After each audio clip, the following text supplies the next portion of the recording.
So my name's Kim, and with me today is Lisa, my matron, who's been instrumental in moving this project forward since its inception in 2019. So in 2018, we had one of our longest patients who stayed with us for approximately 15 months. She was a young lady, and about 7 months into her journey, she was well enough to be wheeled around the unit and along the corridors, but the same corridors and the walls all became monotonous. Our hospital is sited on a hill and with all the entrances facing a car park. And as you can see, they're fairly busy walkthroughs, and the public, and she felt exposed. But getting that little bit of fresh air did brighten her spirit. So in November 2019, we'd had our third long-term patient, and he'd stayed with us almost a year. I approached our estates department, hoping to have a space allocated for a simple garden. Our site was small, and lots of building and restructuring was in progress. So it was a full year before they eventually confirmed a location for us. Fundraising was commenced in early 2020, but then COVID hit. Our garden development took a back seat, but funds were coming in with lots of enthusiasm. Post-second wave, we were able to restart the process and had an agreement from the Estates Department that the provision of medical gases and electrical points would be supported by the Trust. It was very important to us as a department, as it would allow our patients more time in the garden if they were ventilated. Levine Lonsdale were commissioned to develop a garden design, and a patient and staff consultation was held. The tall person you see at the front of that slide is David. He was our third long-term patient, and the person next to him is his husband, Clive. Robin and Llewellyn Hanbury-Tennyson were also major contributors, and they attended. So as you can see, in the garden that they designed was on a proviso of no money, no object. Unfortunately, due to infection control reasons, we couldn't keep the water feature that's located in the centre of that first picture. We then held our second consultation day to present the garden design to our stakeholders, and was shown a VR walkthrough. Here it is, modelled by our main benefactor, Mr. Hanbury-Tennyson, who raised over £120,000 by walking up Brown Willey, which is the highest point on Bodmin Moor in Cornwall. We presented our garden to the wider public at the Royal Cornwall Show. Our unit sister has a mean green thumb and sold succulents to raise more funds. We were very fortunate to present a succulent to Queen Camilla during a meet and greet in the flower tent. And finally, in February this year, we reached a significant milestone, and Mr. Hanbury-Tennyson had the honour of breaking our ground.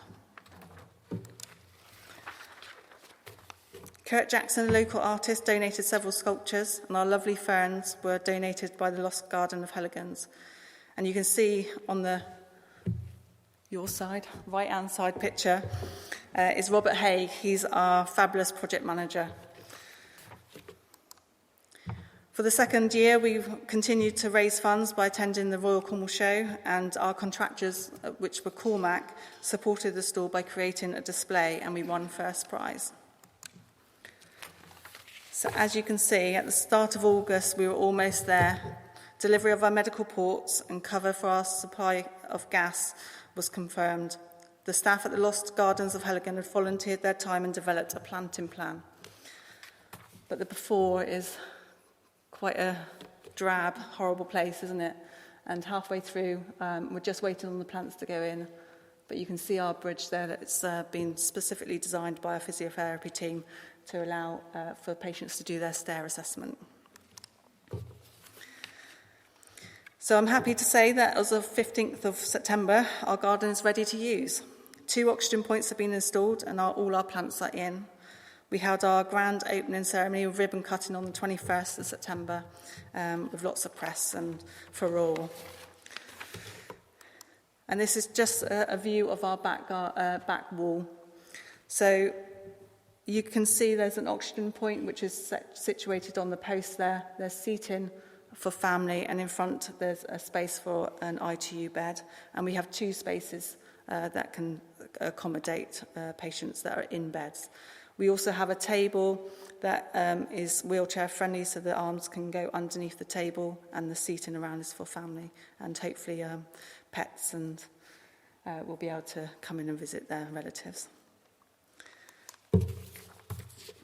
So this is just a short video just to show our progress, and I could talk forever because it's been my baby for about 4 years, but I'll just leave you with that, with the final result of our garden.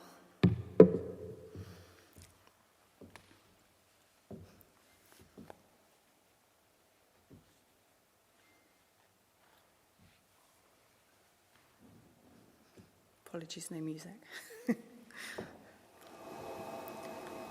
But can you hear that hum in the background there? That's all gone with the birds and the tweeting of the flowers, so a much better space.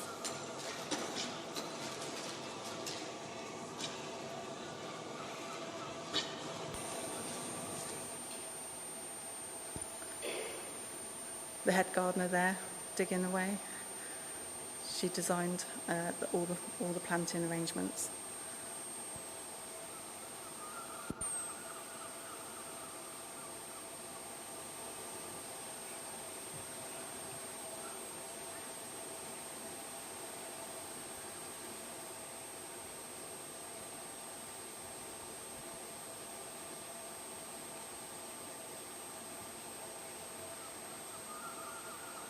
Mr. Hanbury Tennyson there, just overseeing the gardeners, making sure everything goes to plan.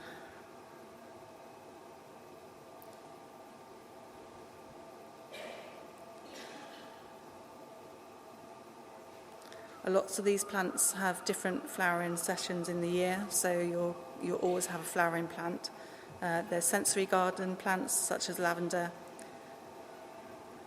and the ferns create a covering for our patients if they want a bit of shade.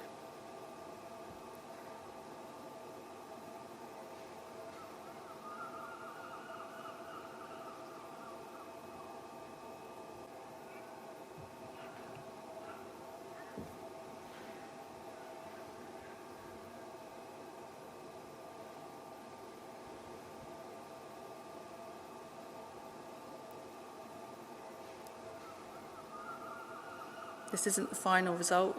We're looking to buy some uplighters for the walls and to create a sound system so that we can play some music outside.